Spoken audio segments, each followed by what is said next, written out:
less steps in finishing a Tenkara Net. Here I made my frame, which is made from one single branch of a Jeffrey pine. I have my stamp here.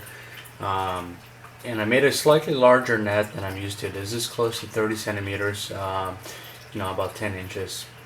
Usually the ones that I make are a little bit smaller, but there are different mesh bags that are made in different sizes to fit.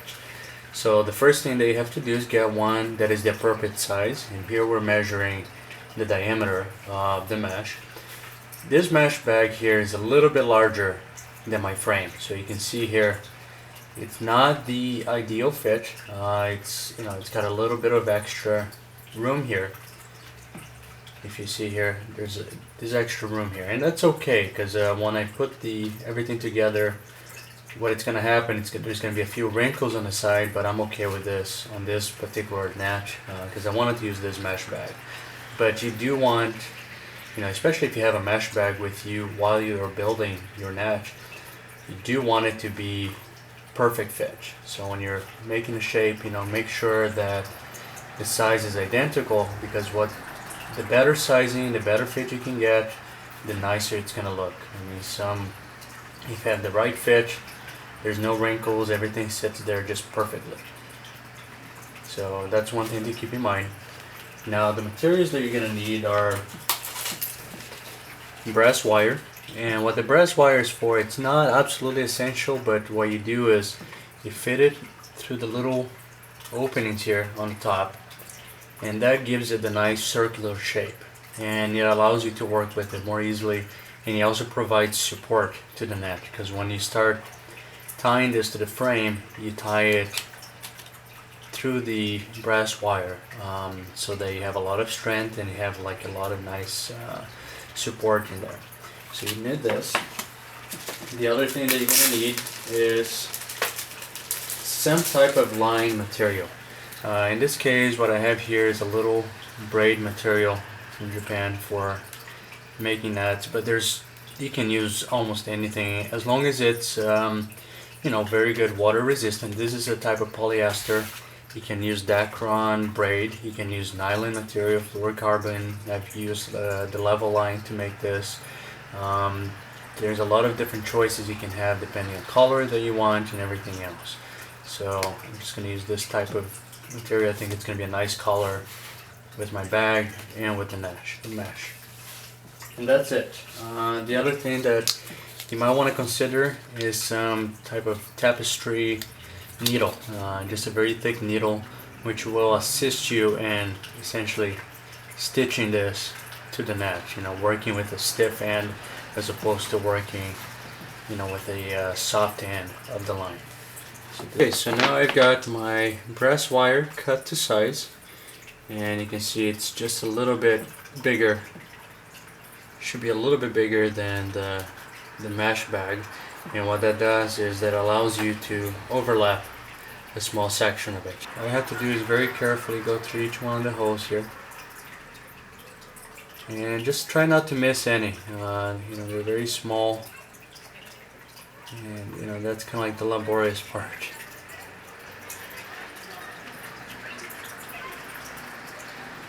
And you can try to get a lot of them at once by lining them up and just kind of pushing through. So you're just going to go all the way around.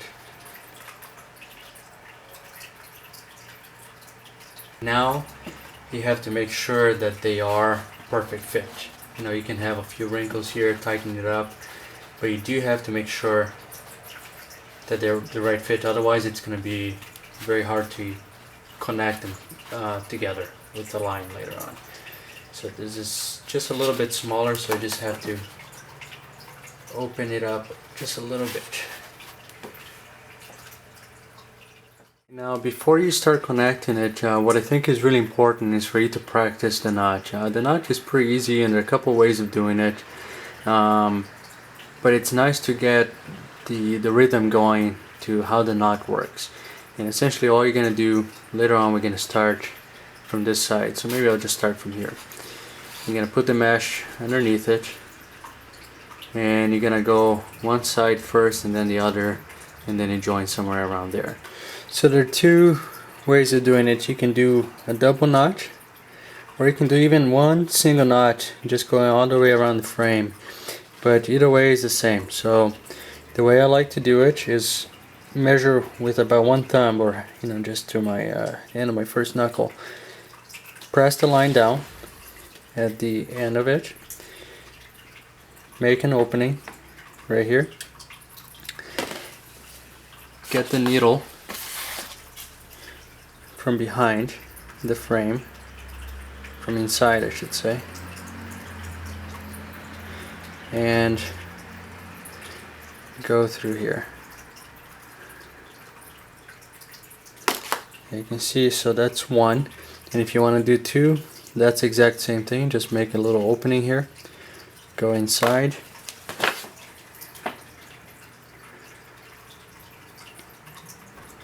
and tighten.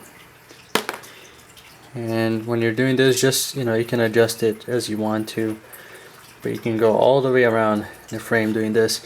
And here's where personal preferences are going to make a part. You can make the knots visible on the outside. You can work the other way and make the knots on the inside so they're not visible. You can make it on top or on the bottom, so that's going to be a matter of preference and knowing what you want to do. You can use even different knots if you want to come up with them. One of the simplest ways is just to keep making one knot, essentially an overhand. And the important part is that you tighten this before you go to the next one. So when you finish this one, tighten it, adjust it, make sure it's tight, and then press the line here so it doesn't loosen, and go to the next one here.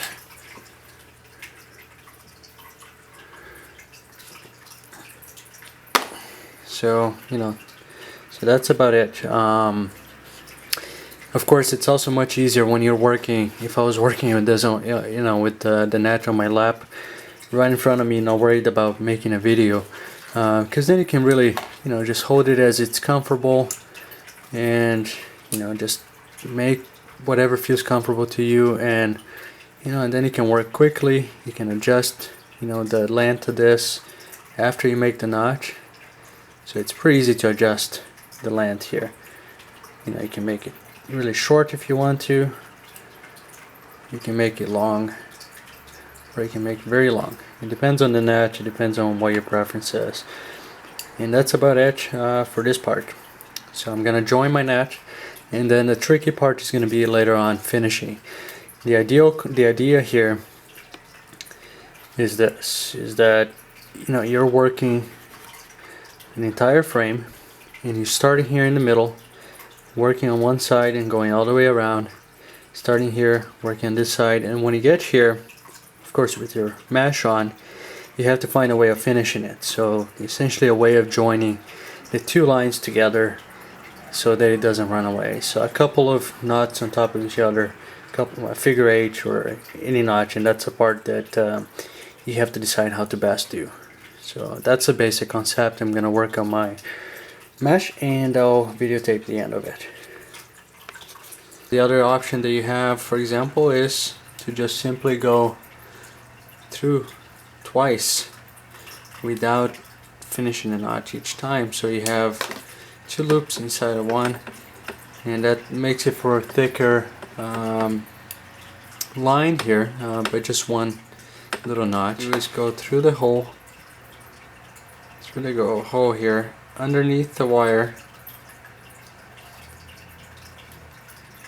and then there you have the line going through. And you have to pull a lot of line because you're gonna have to use this line to go all the way around, and through the same hole, go through the same hole here, and through the line. So this is my first notch. And I just want to make a tight notch here so I can start working my way around. And I'm going to make one more.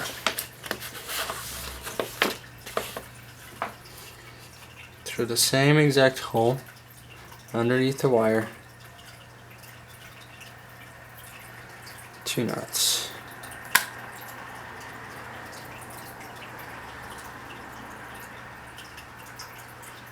And in this case I'm just going to keep the knot underneath here. And then go about 1 thumb.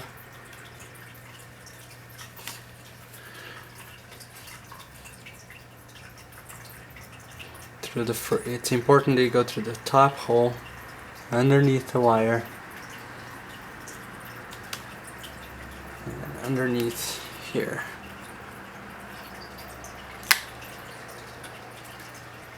So I'm just going to keep the knot right down here. So it's almost like it has no knots happening. And I'm going to do two knots per line going through the same hole underneath here. And the reason I want to do that is pretty simple, it just looks cooler. So 2 knots per, tighten it, get the right adjustment, secure it,